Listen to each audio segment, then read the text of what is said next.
আমাদের আজকের সভার প্রধান আকর্ষণ, যার কথা শোনার জন্য আমরা সকলে অধীর আগ্রহে বসে আছি, যার সাফল্যের কথা শুনে আমাদের তরুণ প্রজন্ম অনুপ্রাণিত হতে চায়।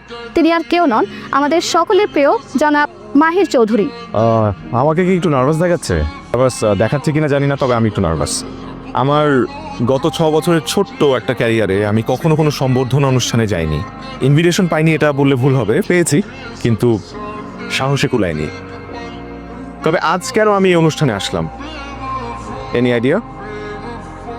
শুধুমাত্র আমি ইউনিভার্সিটির স্টুডেন্ট এটা বলেই না, আমার কাছে মনে হয় আমি ইউনিভার্সিটিতে যখন তখন ফিরে আসতে পারি। আমার টিচাররা কোনো দিনই মাইন্ড করবেন না। Thank you.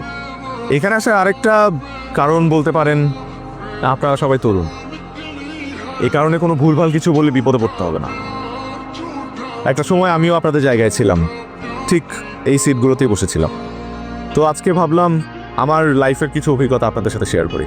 আচ্ছা, আগেই বলিনি আমি কোনো কনভেনশনাল স্পিচ দিতে পারি না, কারণ কখনো চেষ্টাই করি নাই। সো এটা একটা ডিসকাশন ধরে নিতে পারেন আপনারা।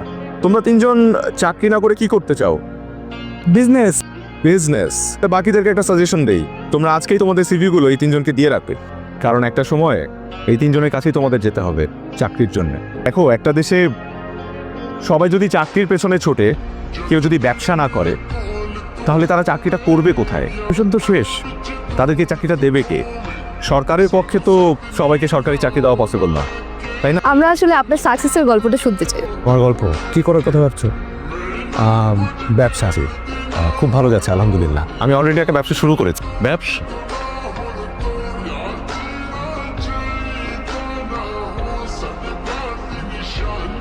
কিন্তু এটা তো কোনো ফিচার নেই, কারো কপাল খুলে আবার কারো কপাল খুলেই না।